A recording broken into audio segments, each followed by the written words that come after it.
भगवान दत्तात्रेय के 3 पूर्ण अवतारों में दूसरे अवतार थे श्री नरसिंह सरस्वती। नमस्कार दोस्तों, मैं हूं आपका दोस्त योगेश पुरोहित और आज हम भगवान श्री नरसिंह सरस्वती की कर्मभूमि गाणगापुर क्षेत्र में आए हैं। गाणगापुर को दत्त भक्तों की काशी कहा जाता है। भगवान दत्तात्रेय का हर भक्त अपने जीवन काल में एक बार तो गाणगापुर अवश्य आता है। तो चलिए इस पवित्र धाम के दर्शन करते हैं। और चलिए यहाँ पर कौन सी मंदिर है और कौन सी जगह है जहाँ पर हमें जाना है, पूरी जानकारी लेते हैं। गाणगापुर गांव कर्नाटक और महाराष्ट्र के सीमावर्ती इलाके में गुलबर्गा डिस्ट्रिक्ट में आता है, जो कि कर्नाटक में है।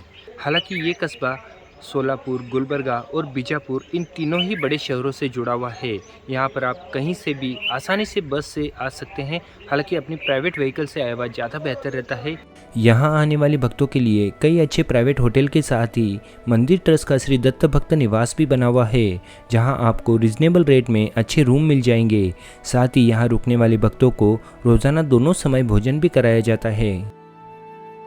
मंदिर परिसर से लगभग आधे किलोमीटर पहले ही एक बड़ा सा कार पार्किंग है, निःशुल्क है।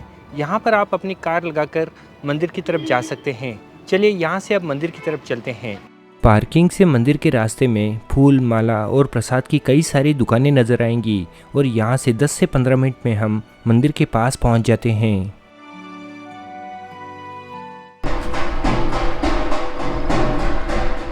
लगभग 4 मंजिल ऊंचे सुंदर गोपुरों के साथ बना हुआ यह है मंदिर का मुख्य प्रवेश द्वार।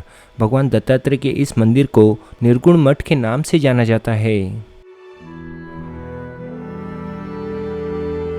यह है मंदिर का मंडप परिसर, जहां आने वाले भक्त भगवान दत्तात्रेय के गर्भगृह में दर्शन कर यहां आकर कुछ देर बैठते हैं। यह है मंदिर का मूल गर्भगृह, जहां श्री दत्तात्रेय के अवतार भगवान श्री नरसिंह सरस्वती की चरण पादुकाएं रखी हुई है। इन चरण पादुकाओं को एक 3 बाई 4 फीट के छोटे से गर्भगृह में रखा हुआ है, जिनके दर्शन एक 6 इंच की छोटी सी खिड़की से किए जाते हैं। इन खड़ाओं को पुजारी के सिवा कोई नहीं छू सकता। आइए अब गाणगापुर के स्थान के बारे में और जानते हैं। भगवान श्री नरसिंह सरस्वती 23 वर्षों तक गाणगापुर में रहने के बाद जब वो यहाँ से श्री सैलम की घने वनों की तरफ रवाना हुए, जिसे करदली वन भी कहा जाता है, तब अपने भक्तों के आग्रह पर भगवान श्री नरसिंह सरस्वती ने अपनी अंतिम चरण पादुका या खड़ाऊ यहाँ पर रख कहा कि वो भले ही करदली वन जा रहे हैं, लेकिन वो अपने भक्तों के कष्ट दूर करने के लिए हमेशा यहाँ रहेंगे। और आज लगभग 600 वर्षों से भगवान दत्तात्रेय की वो चरण पादुकाएं यहाँ पर स्थापित है और उन्हीं चरण पादुकाओं के हम दर्शन करते हैं। मंदिर के बीचों बीच ये एक सैकड़ों वर्ष पुराना पीपल का वृक्ष खड़ा है, जिसे अश्वत्थ वृक्ष कहा जाता है।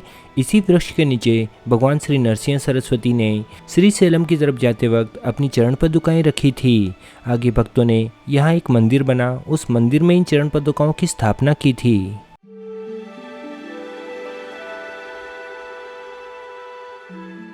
मंदिर में दर्शन कर अब हम यहाँ से 3.5 किलोमीटर की दूरी पर स्थित संगम तट पर चलते हैं। गाणगापुर से संगम तट की तरफ जाते वक्त गाणगापुर से लगभग 2 किलोमीटर की दूरी पर स्वामी समर्थ ट्रस्ट की तरफ से एक विशाल धर्मशाला बनाई हुई है। यहाँ पर लगभग 125 कमरे हैं, जहाँ पर आप बहुत ही कम रेट में रुक सकते हैं। ये पीछे आप देख सकते हैं धर्मशाला और इस तरफ है स्वामी समर्थ का मंदिर। इस भव्य मंदिर में अक्कलकोट के स्वामी समर्थ महाराज की मूर्ति स्थापित है। अक्कलकोट गाणगापुर से केवल 40 किलोमीटर की दूरी पर ही महाराष्ट्र राज्य में आ जाता है। अक्कलकोट और गाणगापुर का काफ़ी पुराना संबंध है। कहा जाता है कि श्री नरसिंह सरस्वती के बाद भगवान श्री दत्तात्रेय के तीसरे अवतार अक्कलकोट के श्री स्वामी समर्थ महाराज ही थे। अब हम आ गए हैं गाणगापुर से 3.5 किलोमीटर की दूरी पर स्थित संगम स्थान पर। ये अमरजा और भीमा नदी का संगम स्थान है, जहाँ पर छोटी सी अमरजा नदी भीमा नदी से आकर मिलती है। इसी स्थान पर भगवान श्री दत्त गुरु श्री नरसिंह सरस्वती ने अपने जीवन के 23 साल बिताए थे। यहीं पर आराधना और तपस्या की थी और अपने भक्तों का उद्धार किया था। और आज हजारों श्रद्धालु इसी संगम में डुबकी लगाकर भगवान दत्तात्रेय के दर्शन करते हैं।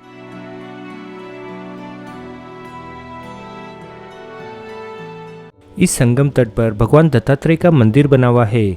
इसी स्थान पर भगवान श्री नरसिंह सरस्वती अपनी देव पूजा और नित्य कर्म किया करते थे और यहीं पर रहा करते थे।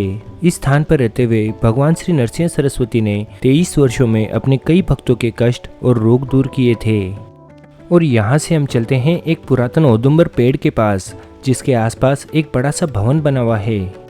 इस भवन में साल के 12 महीने 2400 घंटे गुरु चरित्र का पारायण चलता है, यानी कि गुरु चरित्र का पाठ चलता रहता है और ये पाठ यहाँ आने वाले भक्त करते हैं। कहा जाता है कि इस औदुंबर के वृक्ष में स्वयं भगवान दत्तात्रेय का वास है और भगवान दत्तात्रेय के सानिध्य में ही यहाँ आने वाले भक्त गुरु चरित्र का पारायण करते हैं। जिस किसी भी भक्त को गुरु चरित्र का पाठ करना रहता है वो साल के किसी भी मौसम में किसी भी वक्त आकर यहाँ पर गुरु चरित्र का पारायण कर सकता है।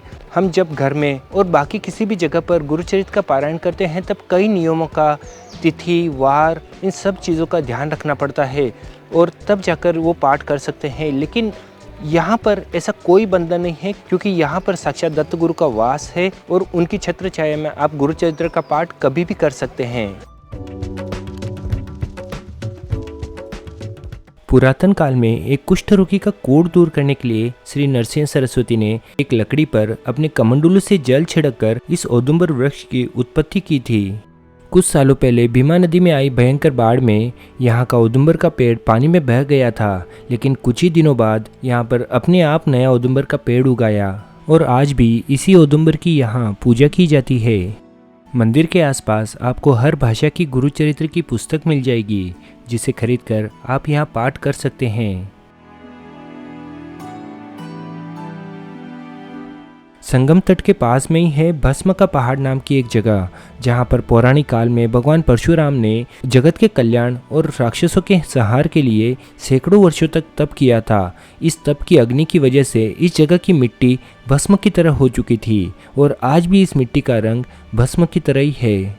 यहाँ पर इसी यज्ञ स्थली पर भगवान परशुराम का छोटा सा मंदिर बना हुआ है।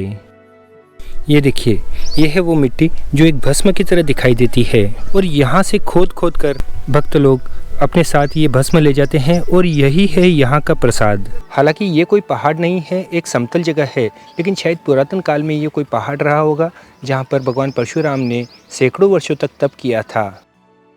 12 बज चुके हैं और अब मंदिर की तरफ चलते हैं। 12:30 बजे मंदिर की आरती शुरू होगी और आरती के साथ ही माधुकरी अन्नदान का समय शुरू हो जाएगा। जब तक आरती चलेगी भक्त लोग 5 घरों से अन्न का दान लेकर वो प्रसाद ग्रहण करेंगे। चलिए मंदिर की तरफ चलते हैं।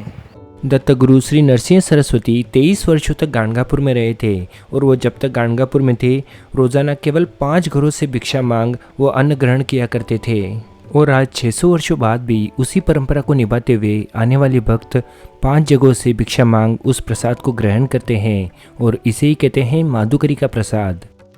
ठीक 12 बजे हम वापस मंदिर परिसर में पहुंच गए। सुबह जो मंदिर परिसर पूरा खाली था वो अब भक्तों से पूरा खचाखच भरा हुआ था।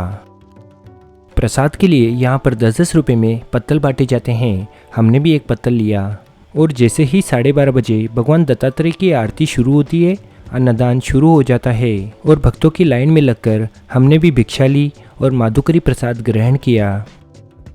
कहा जाता है कि माधुकरी भिक्षा ग्रहण करने आज भी स्वयं भगवान दत्तात्रेय रोज किसी न किसी रूप में इस स्थान पर अवश्य आते हैं।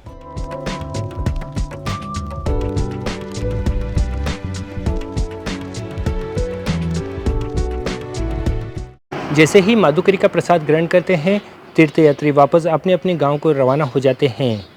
हमने भी प्रसाद ग्रहण कर लिया है और अब चलिए वापसी की यात्रा शुरू करते हैं।